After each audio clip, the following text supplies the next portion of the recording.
Good morning. This is Animal on Control. Welcome to the voice chat. These calls are pre-recorded for upload to social media, and by joining a call, you are consenting to being recorded. Anyone wishing to join a call should email me at animaloncontrol@gmail.com, and I will reply with instructions. Today's topic, dog noise pollution and some mitigation proposals. Joining me is Mr. J. What is up? Hey, how's it going? Good. So anyway, you passed this letter to me the other day, and I was like, yeah, we really should go through this on a call. So I don't know how did this get authored? And maybe we could just read through it, and I've got some comments to make, and I'm sure you've got some comments to make. So do you want to read through it? Absolutely, absolutely. This is from a subscriber to all of us. His name is Fallstorm 777. Okay. He is an OG in the game. He actually turned me on to IHD in space because we used to always talk about the disrupting nature of dogs, and it always started off with the topic we're going to talk about today, which is barking. And we've gone over this subject many and many a times, and he has a law degree, and he caught this letter up and sent it to me and said, this is probably something we need to start passing around to our local committees, to our local legislators, authorities in the Senate or whatever, mayors, to get this nipped in the butt, basically. Yeah. And this is a letter he came up with. All right. All right, so I guess I'll start it out. Okay, it's called a Petition for the Right to Quiet. A humane and just solution to chronic barking and behavioral intrusion. 2. City Council, County Commissioners, and Noise Ordinance Committees. From concerned citizens advocating for public health, peace, and dignity. Subject, request for enforcement, regulation of dog barking and behavior in residential access. So basically, just to sum it up, this is a letter that we're going to send out to get this problem that we're facing eliminated. Background. Chronic dog barking has become the #1 neighborhood noise complaint in municipalities across the United States, surpassing music, trash, and construction. This is not a minor annoyance. It is a persistent, damaging intrusion on the well-being of residents, disrupting sleep, concentration, work, and mental health.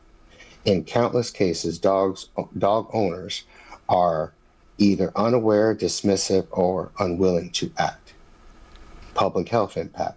Dog barking, particularly in urban or multi-unit settings, is proven a health hazard, contributing to elevated stress and anxiety, sleep deprivation, leading to impaired cognitive function and mood instability, increased risk of hypertension and cardiovascular strain, decrease quality of life, especially for shift workers, parents with infants, the elderly, and those with PTSD or sensory sensitivities. The core problem, irresponsible dog ownership. This is not a pet issue, quote unquote, or a general animal issue. This is a dog-specific crisis. Other commonly kept animals, cats, birds, rabbits, reptiles, do not bark, chase, lunge at strangers, or engage in noise-making behavior that routinely disturbs the peace.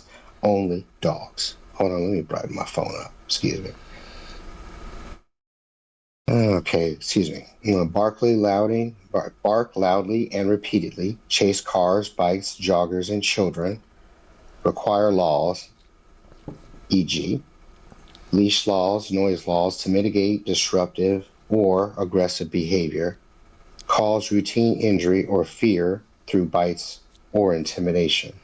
The behavior is a result of widespread irresponsible ownership, lack of training, and a social culture that elevates dogs' presence over humans. Peace and quiet. Hold on, let me get something to drink. Pardon me. Our demands: establish a legal right to quiet. We propose the following policies be adopted immediately to restore peace and ensure responsible dog ownership. 1. Enforceable barking ordinance reform. Legally define chronic barking as more than 15 consecutive minutes of barking or more than 3 barking incidents per hour. Empower city enforcement officers or designated sound inspectors to levy immediate escalating fines from $100 for first offense, $250 the second, $500 third, and mandatory hearing or mediation after repeated offenses. Accept time-stamped audio or video recording as legal evidence. 2. Mandatory dog behavior plan.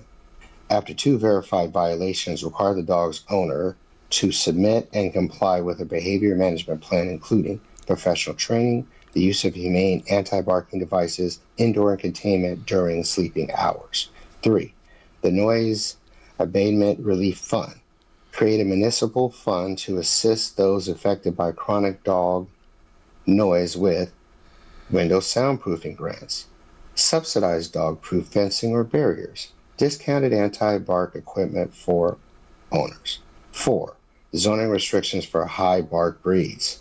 Restrict ownership of high bark or high energy dog breeds in apartments and densely populated housing.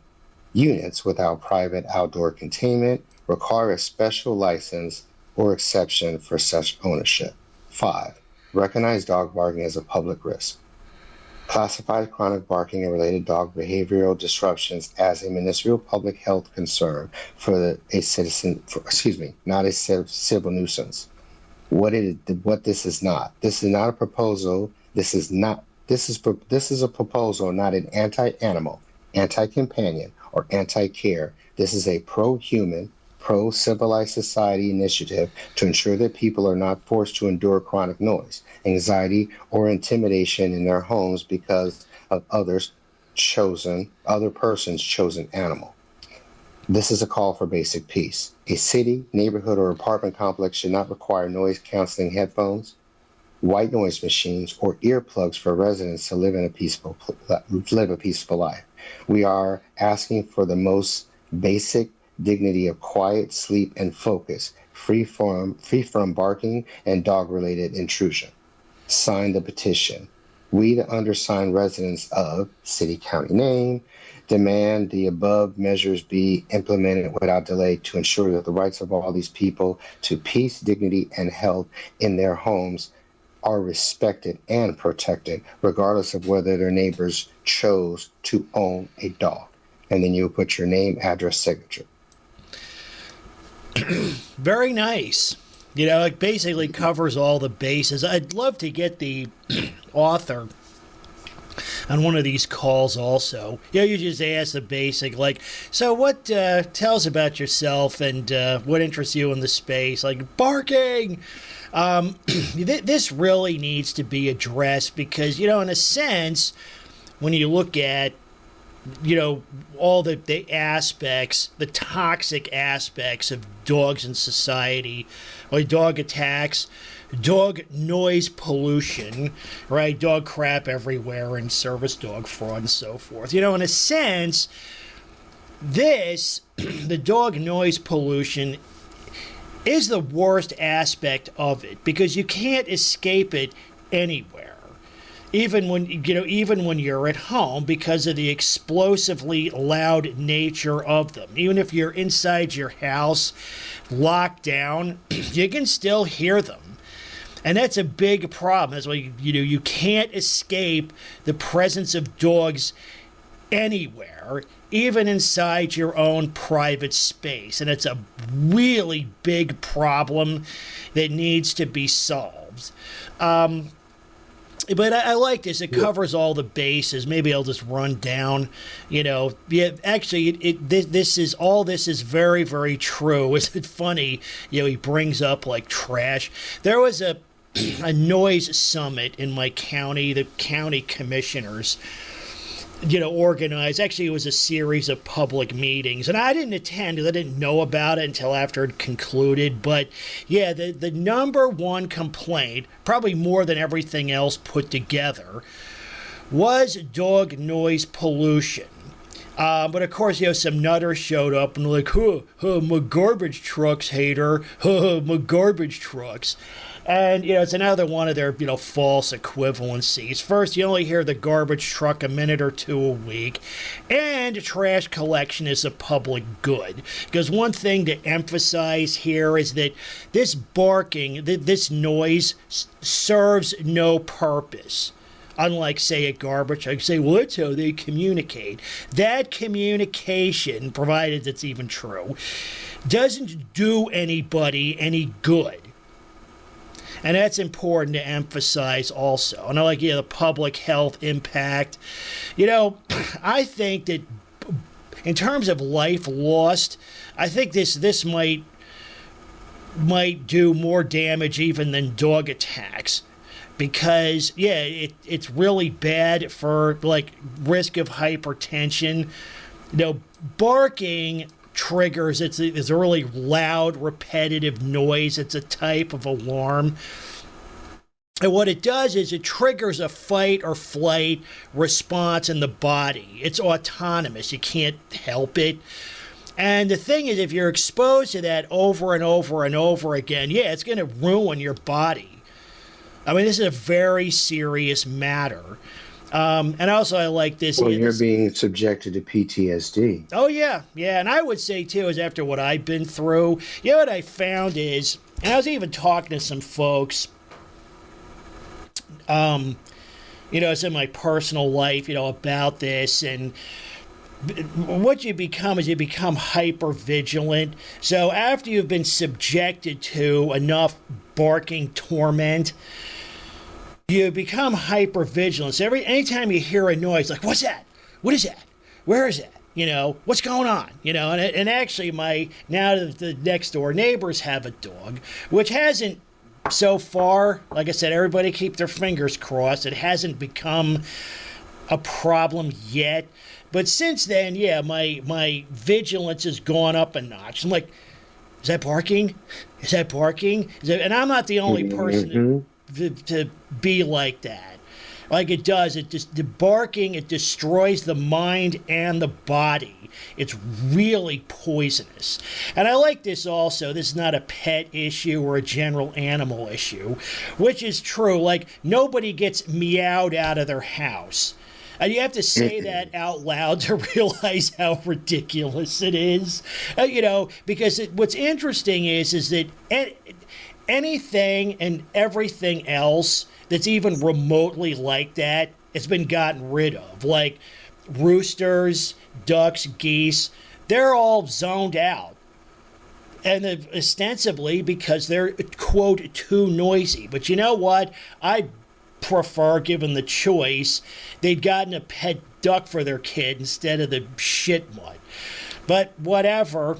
But that's the kind of thing is that, other animals vocalize also, but not at the level that dogs do, right? Establish a legal right to quiet. You know what I found out? I found out something interesting relatively recently, that the Florida state constitution has an amendment basically guaranteeing that, quiet or peaceful use of the space.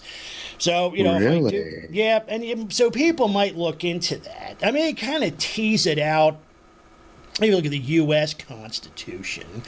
That you know what? That's a good point to bring up, because how many other states may have that too that we're not acting on? Yeah, we're not. I didn't know that until maybe. And there's a lot of stuff in there we have to research and find out what's to our benefit.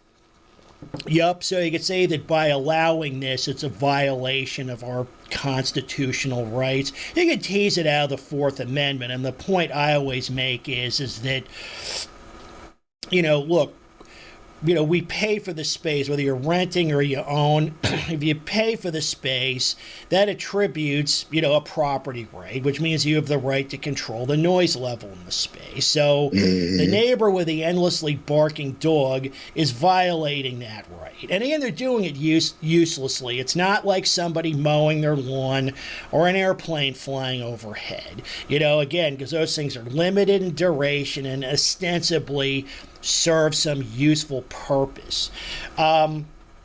Like how But like hold on, to backtrack that one real quick, you have to look at another one. I call it the Barkano effect. It's like the domino effect. You don't have one person throwing on Metallica and then everybody in the surrounding area is joining in vocalization with it. No, a dog starts barking from like a mile away, and then your next door neighbor starts barking because they all started hearing that barking from all the way across because of their hearing is so good. If I can hear it, I know every dog in the whole existing 5 mile area can hear it. oh yeah, they So it set just it off. starts an Yeah, they after all effect. Yeah, it's a set off. it's a chain reaction of barking. You know, It's it's a like Barkano effect. Yeah.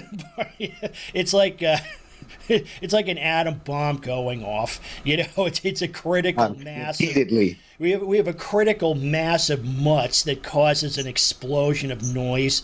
Um, but so we go down with the legally defined chronic barking as. Yeah, you just say 15 minutes. I mean, probably a lot of places have something like this. What's important is that, and I think you have it here. Maybe it's implied, but one thing you want to watch out for, and it goes to all the protections that these things get, is you want to make sure your municipality does not have they call it a multiple household rule, meaning that the authorities don't take action until they've received complaints from multiple households. But again, that's another big double standard. What other law is enforced that way? Like if your car gets stolen, do you need two other neighbors to agree that it's a problem? No. And that's again the purpose of that is to basically protect noisy dogs and their owners. It was interesting, Always. pursuant to that noise summit. I didn't bring this up, but there was a quote anti-barking law was proposed. And again, like a lot of things in this space, it was a total sham. And it had that because it had a multiple household rule. And I wrote the county commissioner and the county attorney, and I basically said, this is BS. What other law is enforced this way, even noise laws? Like, and I said, I think it's a equal protection violation because you're giving more legal protections to noisy dogs and their owners, and you are to say, yeah, like rap music aficionados or fireworks enthusiasts or something else that might, contribute or trigger a noise complaint. That's like, why all the extra protections? And I said, this might even violate the 14th Amendment. It was interesting, and I got a reply back from the county attorney, and he said, you know what? He agreed. He said, you're right. Basically, and the law failed. Because you got to watch out for stuff like that, because they're going to try to put bullshit like that in there. So it might be worth mentioning that, a complaint, provided there's evidence from one party, should be enough to trigger a penalty. So, and the other thing you realize is you look at the monies here, they always say, oh, like it's too expensive. Probably like initially they'd be buried in an avalanche of money. There's a duffel bag full of cash just sitting on the ground, and all they got to do is pick it up. Thank you. Like all you're they gonna gotta pass do free is money. Pick it up. Yep. Yeah, you're gonna pass up free money. Like I used to work at a cash room in many lifetimes in the many jobs I had, and I still haven't figured out how to move a pallet of $100 bills. But I guarantee you, if I had it, I would definitely try. That's basically what they've got here. Because they say, hey, you know what? Because they're going to come back. I always think about what are the retorts. I try to think like strategically a step or two ahead. They're going to say, well, you know what? The police have better things to do, and it's too expensive to enforce. And They've got their own unit. Well, that's what they're going to say too. Well, they're not going to pay them. They're basically, and yeah, they're probably the compliance, at least initially, is low. But what you do there is, if they don't Well, if they don't pay the fines, there's a couple of things the government can do. Well, you can just impound the dog. It's like, you know what? Rover's staying in the pound at your expense until you pay this. Or you Hey, can just. oh no, I'm not gonna let you slide on that one. Nah, I gotta cut you off there. You know you're wrong because you've already said that. It cannot work that way. They have a special unit. You said this. IHD, we've all said it. They have a special unit in the police department called animal control. Yep. It's like the SWAT team for dogs, dude. Make them do their fucking job. Yeah. Oh, yeah. Yeah. Make them, right. But the excuse is, it's like, well, we're not. What's the point of writing the citation? I'm playing devil's advocate. I'm saying what they're gonna say. No, I know. I don't agree. But what you do is like, okay, if they don't pay the fines, Back them in a corner. Yeah. Well, if they don't pay the fines, I guess there's a couple of things. One is you could just, the government, I mean, could just, they could just attach it to the property tax bill. Because what happens if property taxes aren't paid? The property gets auctioned off. So they don't want that. And the other thing they could do, or these aren't mutually exclusive, is it's like, okay, if they've got outstanding, they don't pay the fines in 30 days, you impound the dog, you apply additional fines, you put the dog in the pound, and you say, okay, Rover's going to stay in the pound until you pay all these offenses, which could all these fines, which could include additional fines for late payment and all that kind of stuff too. That's the other thing you do, is you can apply interest and penalties. But that's the kind of thing, is that they say, well, this isn't going to work because they're not going to pay them. It's like bullshit. What do they do to people who don't pay speeding tickets? They yank their driver's licenses. Okay, it's like then if they don't pay them, they escalate. So I'm just saying, is they're going to say that. So people got to be prepared because again, we need our talking points also. So the dog owners, professional. Well, yeah, put the burden on them to keep the dog in a socially responsible way. This is interesting also. That's what you can do with the money from the fines. This is also very interesting. Zoning restrictions for high bark breeds. I was looking up something. There's a site people should go to. It's barkingdogs.net.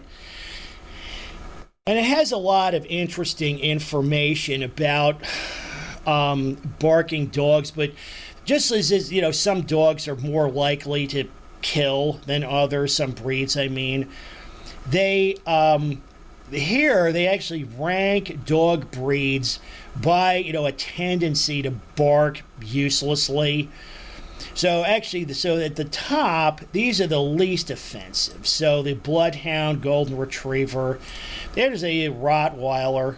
Yeah, I never really noticed, it kind of makes sense because I haven't noted a Rottweiler as a nuisance barker, but maybe I just haven't had enough exposure to them. You go to the bottom, right? These are the Where's German Shepherd? Because they got plenty of them out here, and they bark all the time. Yeah. They are notorious. What is and it? Chihuahuas? Yeah, Chihuahuas. Well, Chihuahuas is they're close to the worst. Yeah, Chihuahuas. A lot of these it's interesting, it's these little dogs. See, like Pekingese, miniature poodle, toy poodle, Yorkshire Terrier. Okay, so why are they all small dogs? See, that's a bunch of BS. And hold on a second. We know that's a bunch of crap because I used to date a girl with a Basset Hound. And if a Basset Hound is nowhere on the list, a Basset Hound has the largest nasal cavity of barking. They are the worst barking dogs of all time. Yeah, well, that's only if, dude, they're full of it. Dude, this is BS. Remember, these are generalities, so there's going to be, and it's not even saying, it's like, even these are probably intolerable, it's not like these are it's not like these don't bark uselessly. They do. It's just, I guess they're less, statistically. I don't know how they they got this information. You know, like Huskies, I guess they're kind of in the middle, but Huskies. Okay. So hold on. I'm confused here. I think I'm still trying to wrap my mind around what that said. That's the listing is stating that the dogs bark the least are at the top, and the dogs that bark the most are at the bottom. I don't know if it's necessarily how much they bark. It's like excessive or useless barking, but I guess all. Yeah, it says least likely to bark inappropriately. The more toward the bottom of the list, each is successful group. Yeah, well, each one is. So they're most excessive. Oh my God, What's this be? list is trash. Yeah, I don't know. You know, I mean, it's an interesting concept, but going back to the letter though, it's like what's saying Gotcha. that like restrict ownership of high bark or high energy dog breeds. So I guess what they're saying is that, well, I guess maybe you're right if this list is just kind of nonsense. But with that said, though, you know, is there like a competing list? Is there, like, how do we know which dog breeds are more likely to noise pollute than others?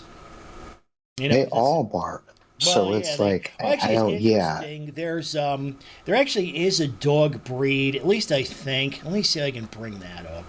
There's a dog breed, and I've never heard of it, but it turned up. And maybe you were on this call. We were on a call a year or two ago. And we were looking at dog bite related fatalities from the 70s. And back in, I think, I don't know, 74, 75, a kid was killed by a Basenji. And like a Basenji, like, what the hell is that?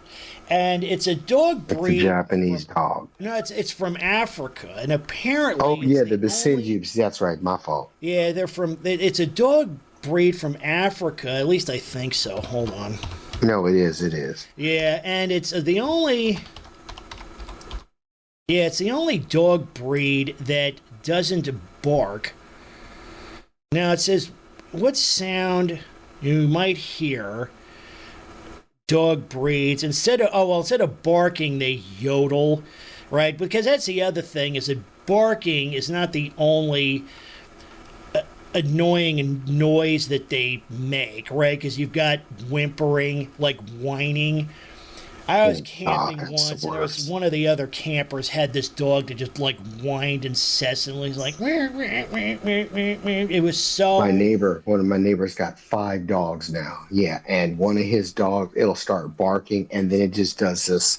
It whines for like 5. It's like, oh, will you please just shut up? Yeah, it's like the whining. So you got you've got barking and whining, and really like I call it dog noise pollution. But yeah, what's interesting is the Basenji, well, instead of barking, they yodel. They also groom themselves like cats. They're also. Oh God! But what is a Basenji? So it's always licking now I gotta itself. listen to this because what does a Basenji sound? Build a website you love with Wix. For your words, So what does a Basenji sound like? Well, sometimes they sound like this. Or like this. At other times, they can sound like this. Yeah, that's. Sometimes they're very talkative. Yeah, okay, that's enough of that. Imagine listening to that all the It's time. high pitched. Ugh. So, but yeah, And it sounds like that they come up with the most annoying noises to make, and it's supposedly cute. I That's guess. like trying to make a fart sound sexy. Yeah. So, yeah, recognize dog barking as a public health risk. Indeed, it is. So, really, yeah, we're not like, this isn't necessarily anti. It's, it's pro human. That just fits with my lecture on, civic values last week. That not forced to endure or intimidation, basic peace. So, sign the petition. Wonder how can we get this draft out there. I mean, I guess, do they mind? Maybe I could post it to my blog. Because it probably should be. Really, I need to put my website up because we can just have a drop down for draft letters. Because I've got draft letters for, service dog fraud and stuff like that. But in any case, Yeah, what happened to that one? That one we need those up. I mean, Yeah. these are things we need to start circulating. Yeah. But, back to That this was a really stuff. good letter. The thing is that, it's kind of like when pit nutters say, it's like, well, my pit bull never attacked anybody. It's like, well, good for you. Or him, depending on how you look at it. But, I don't know how they came up with this list. But, too, is, I guess your mileage, these are generalities, not absolute. Like, somebody might have a golden retriever that's like the worst bark bag on earth, Or they might have a, beagle that never barks. Beagles, the same thing. They make kind of this, like, howling or yodeling noise. I have a neighbor about a half a block up, and unfortunately I don't hear it indoors, but if I'm outdoors I'll hear that. I think they call it baying. They make this baying sound, and it's really obnoxious. They bay. But people need to. I mean, if you go back to this, if you're trying to identify, just like dogs, their propensity to attack, so it's strictly a generalization. It's not an absolute rule. It's not like that, that a beagle is always going to bark more than, say, a golden retriever. Like I said, there's probably plenty of outliers. But like you said, maybe this is complete BS. I don't know. This is the only source for that kind of information that I know of. The other thing I wanted to talk about too is the nature of noise itself, because I think it's hard for a lot of people to get their head around how loud a dog is. Because people ask, and again, this is another generalization, but my understanding is, based on all the due diligence I've done, is that on average, dogs bark at about 105 decibels, which is explosively loud. That's very, very loud. Because people need to understand that the decibel scale is not linear. It's logarithmic. So 100 decibels is not twice as loud as 50. It's like 100 or 200 times louder. I forget the log function. So even like a small change can make a big difference. People also realize that, over distance, the sound, the decibel level drops. So typically when you say, okay, how do you measure, the sound level? Well, you sample it about 1 meter from the source. So if Rover's barking his ass off, you would measure the sound level about 1 meter from his mouth, and I said typically they come back with this noise. Now, over distance, it's going to drop. So that's what this calculator does here. It's a distance attenuation calculator. So if the dog is barking 1 meter from the source, it's 105 decibels. At 20 meters from the source, and that's about 65 feet, which is probably more than the distance between most suburban homes, it's almost 79 decibels, which is pretty loud. That would be like somebody standing right next to you talking loudly. So even though the sound is attenuated, even at that distance, it's still very loud. So that, indicates or goes to the point that, a single dog can noise pollute a very large area. And people, it's tough to get your head around really how loud it is. I remember when the first barky dog across the street, and that dog was so fucking loud, it was unbelievable. If I walked to the corner, which is about 300 yards, maybe 280 meters or so, I could hear him loud and clear that far away. That's how loud he was. And you know what? that would not be tolerated from anything else. No other animal, certainly. And that's a point. And, it's made, it's made in a letter. It's like, that's a dog problem. It's dog noise pollution. Mm-hmm. There's nothing out there. Birds, and I personally, birds, crows, all of them. I mean, it doesn't last for days. It doesn't set off an effect. It doesn't set off any nerves. It makes me feel actually kind of peaceful. Yeah, and another important distinction too is that you talk about noise pollution. Like, how do we define noise pollution? And it meets like two basic criteria. So the noise is artificial in origin, because they're going to say, again, the notice say, oh, it's natural. No. Your mutated shit beast is not part of nature. Okay, so it's artificial in origin, and it, violates boundaries. It crosses property lines, penetrates walls, and so forth. So those two criteria make it noise pollution. So, like here, I tell you, this has been one crazy summer for thunderstorms.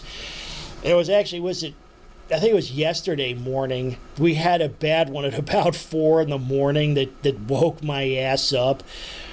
And it noticed going to be like, So, the thing is, that's not noise pollution, because thunderstorms are part of the natural environment. And it's like that's something you need to learn to live with. But the endlessly barking dog, nope. It's, made by man, and it needs to be cured by man. Well, it's also the other point I always bring up is, when did it become popularized? When did it become normalized to have these things barking all the time? When did it just become socially accepted and said, well, it's just what they do. They're talking, they're communicating. It's a retarded alarm that never shuts the fuck up. No, shut it up, dude. I don't want to hear that. I don't want to be serenaded every morning, every night, throughout the day. Yeah. Well, it's not warranted. Shove it back in their face. They're like, your dogs bark. It's what they do. And you say to them, it's like, hey, dummy. Yeah, they do bark, and you brought it here. That means that all this noise pollution is on you. Fix it. Mm-hmm. That's the other part. There's no acceptance for it's a problem. It's just shut up. That's what they do, and that's supposed to be the end of the conversation. But when you go on about it, they sit up there, they have no retort, because they've never gone beyond that step of, that's what they do, and you're supposed to just sit up there and go, yeah, that's what dogs do, ha ha ha, and walk away. You go, no, they don't. They need to shut the fuck up. I want my peace. It's this, it's that, it's that. And then they go, oh, you have more to say? Yeah, they're hypocrites in the noise pollution issue anyway, because we brought up, every 4th of July and New Year's Eve, if you're on Nextdoor, Facebook too, but mostly Nextdoor, what do you see? It's like, oh, please no fireworks. Rover hates listening to them. It's like, oh yeah, yappy dickhead all of a sudden has a problem with really abrupt, loud noises. Who'd have thunk it? And that's even more like, we listen to fireworks, 2 or 3 days a year? And we listen to barking dogs 365 days a year, but it's fireworks that are the problem. Bingo. And I was going to change that. I was going to say, yeah, you said 2 days, and then 365. I was going to say 363, but you're right. Even in the days that they do have the fireworks, the dogs are barking all up until that point. Well, so, they're not stopped. Maybe, that's what they say. They say, oh, there's all these PSAs. It's like, oh, bring your pets indoors. So because of the fireworks. So it's like, maybe... Unfortunately, the only time you get a break from dogs barking is when fireworks are going off.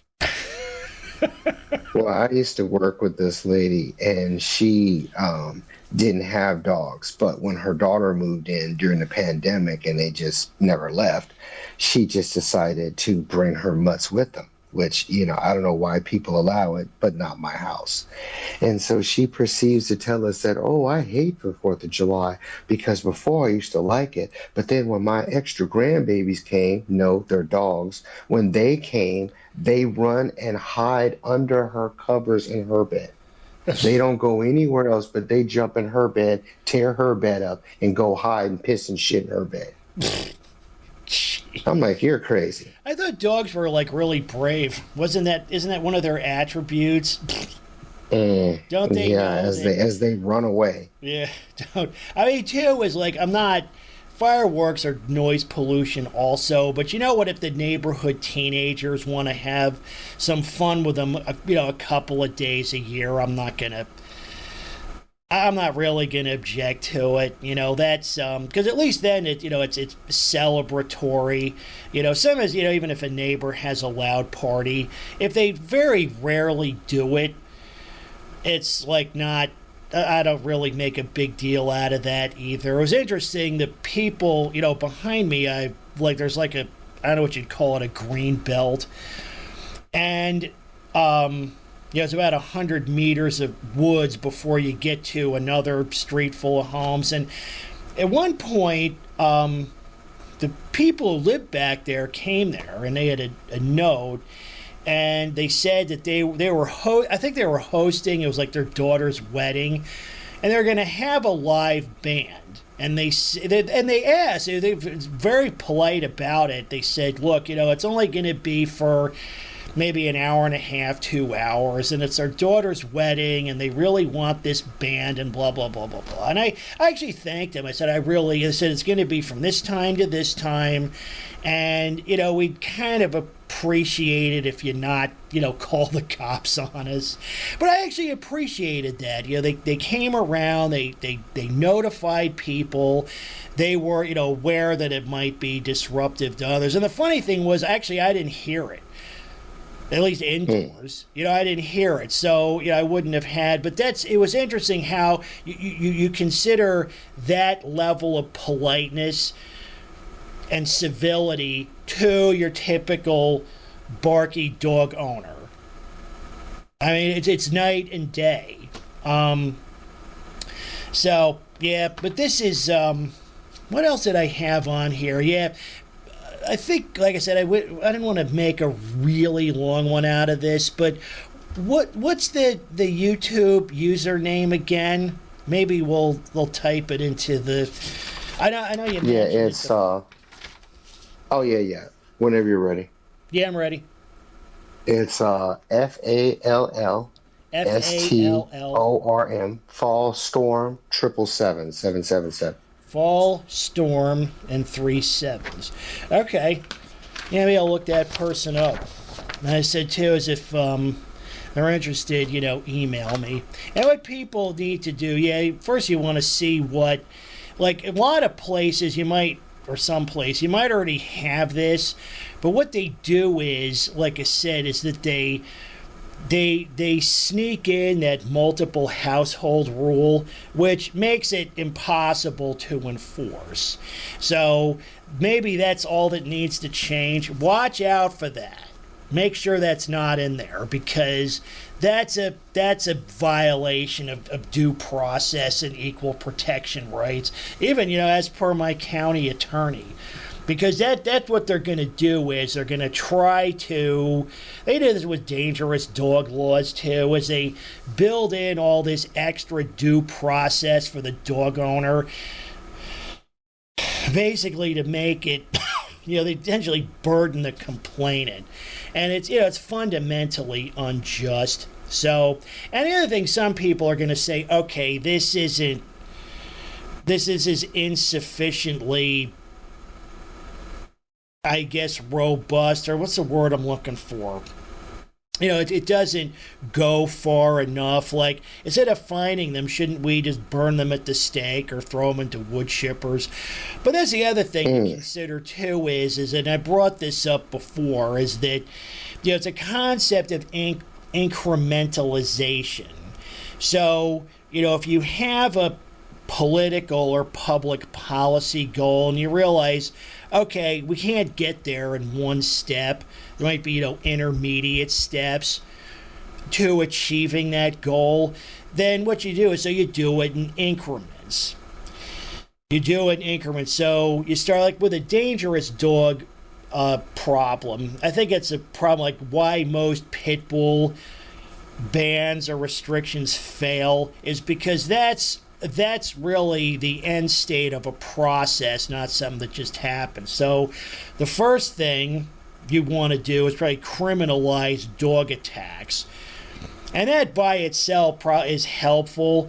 But what that does is that the next step would be to restrict the murder months. Because the problem is, if we're in a public policy environment where, these fatal maulings are just, it's a good faith mistake or something that just happened or whatever, then there's no rationale to ban the things. But if it's criminal, then it's like, oh, like these things are being used to facilitate crime. Okay, now that's a much better reason to do it. And I can see it this way also, is that, okay, we're going to establish that this is a real problem that needs to be solved.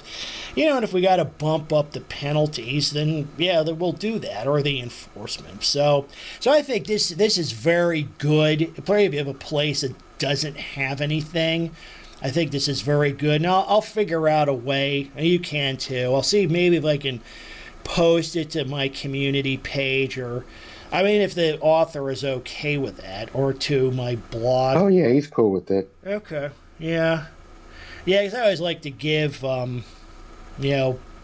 attribute credit when it's due. So. No, for sure. But yeah, it's good stuff, and then people, get it in front of your county administrators, town council. And again, always watch out for, the whatabouts, because it's going to come up. You're like, what about garbage trucks? What about leaf blow? Even in a lot of places, leaf blowers have been banned because they're too noisy. But how often you hear if your neighbor has a lawn service, again, you listen to it for what? A couple of minutes a week? It's not that big a deal. And again, it's ostensibly a useful piece of equipment as opposed to the dog that's just barking at nothing all day. So. Well, you have to look at it from another point of view, too, to what you're saying, just to twist a little bit. You're talking about something that is a necessity, that's something that cannot be avoided, and something that should be avoided. Yeah. That's the difference. You're talking about if you don't have trash pickup, okay, well, that's kind of dumb. We'll just leave that one alone. Okay, well, let's pick up leaf blowers. Okay, you say that's a pain in the ass. Well, what about on that human being that's got to rake 500 fucking yards like he used to be? Yep. The burnout and the fatigue on a human being is not worth it. Yeah. So a leaf blower is not causing it's not going to go cause an effect. It's not going to cause a bark or no effect. I'm not going to hear 100 leaf blowers all the way across the community. Yep.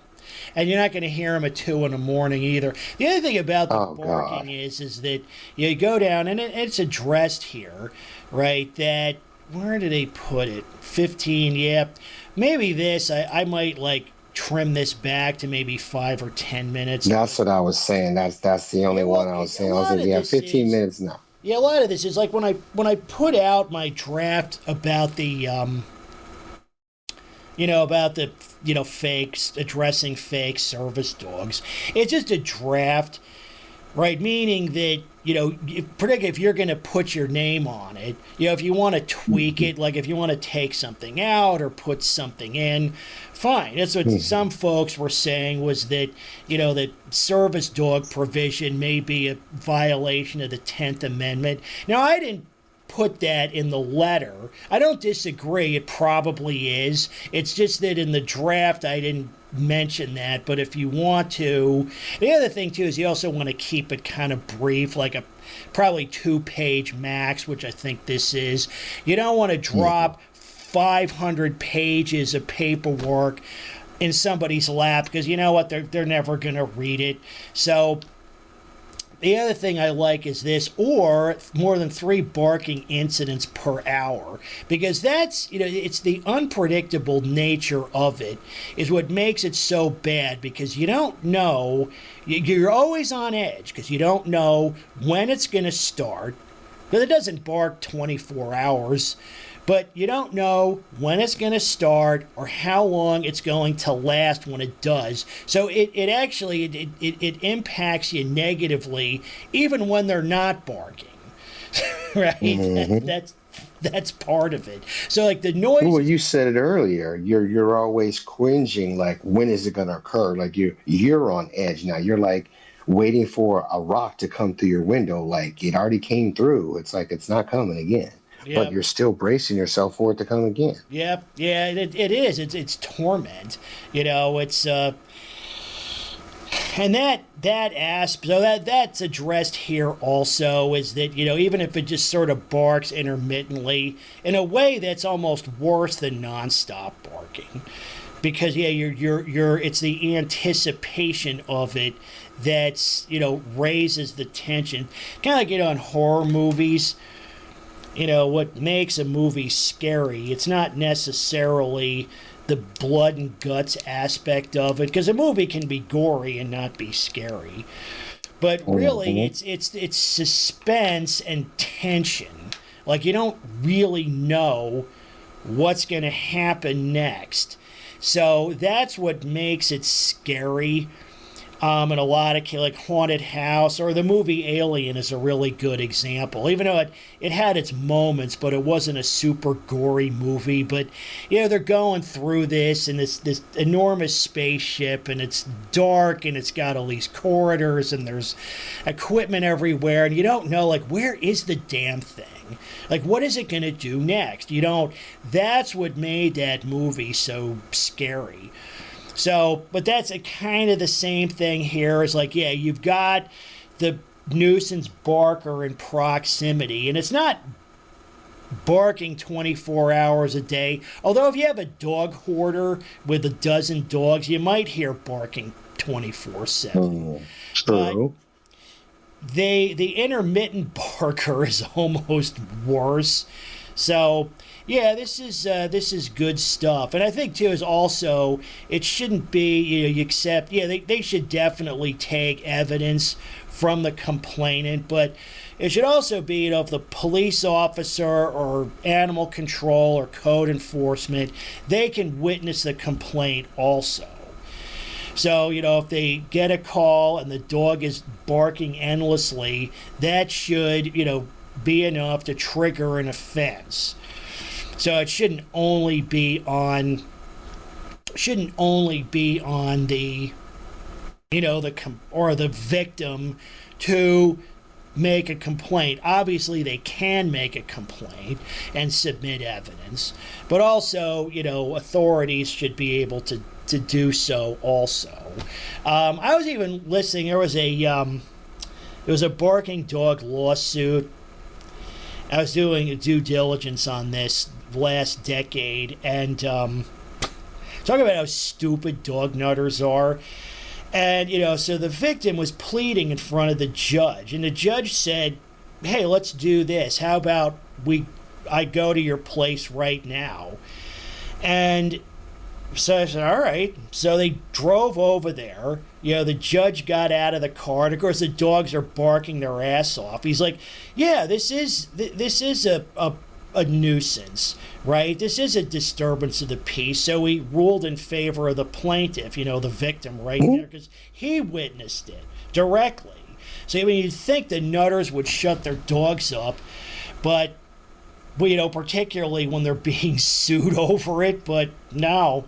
So, they found in favor. In a lot of barking dog lawsuits, and this should be, remember, this is what the government is going to do. We should still have the ability to sue for private nuisance or whatever, whatever tort is involved in a case like this. So, yep. We'll also think that if you really want to double down on it, then you take some of that money from the fines and you help them turn around and file a civil matter against them. So the monies could be used to fine against you and your dog. So that would really make them Yeah, want to get their head up their that's an ass. interesting idea. I proposed that kind of thing, at least for like dog bite incidents, is that the it's statutory damages where or it's like forced like reimbursement, because typically like if the government fines somebody for something like this they just keep the money. But like you said, or at least by how I understand it, is like some of that can get kicked back to the victim. I actually like that. That's actually a really good idea. They get, and I think it brings up down here is that noise abatement relief fund. Probably what should be added should be legal assistance for victims. Right, so if you are forced to sue, like if somebody goes through this, right, they can get, because a lot of times, too, is unless it's some big, fat, juicy, claim, where an attorney might take it on contingency. The problem is you go to a lawyer with something, and what's the first thing they do? It's like, well, I need a $5,000 retainer. So that's and a lot of, it's a lot of money for many people. So so maybe that kind of thing. Maybe there should be some way. And actually a nonprofit can help out with that also. Basically like victim relief funds and things like that. So that's a good general. I think that's a good idea also. So anywho, I'm going to wrap it up because I wanted to keep this one under an hour. So, do you have any closing thoughts on it before I close it out or wrap it up? Yeah, just the tweak of the 5 minutes. Other stuff could be done at another time. I do apologize for the stumble. It's been a while since I've done much public speaking. No, that's fine. And a lot of this stuff, like I said too, was like, this is not chiseled in stone. So if somebody wants just a general outline. Well, it's a draft, right? So, it can be revised and modified as needed. Maybe I'll make some changes to this and we can talk about it next time. Because like I said, too, I'm definitely one thing I should get him on the call right here is there should be because they're going to do this. Those fucking dog nut weasels. Hold on, I moved the microphone away from my mouth. No multiple household rule. Because that's how they get people. That's how they protect. Say, okay, we need 3 or 4 then someone's complaints going to from push out and be like, multiple. "Oh, I don't want to do that." But that's the problem is just member. too many people, even if they're being inconvenienced by it, don't want to bother. So even if the barking is driving them crazy, they don't want to do anything about it. So that's the kind of thing. Because multiple household rules are a violation of our rights. No other law is enforced that way. They're ridiculous, but a lot of places have them. So that's something folks got to watch out for also. So like I said, like you said, or we've been saying, is like this is just a draft. You don't. To anybody who wants to send this in, you're putting your name on it. So, feel free to tweak it as you see fit. All right. Well, with all that said, this is Animal on Control. And as always, people first.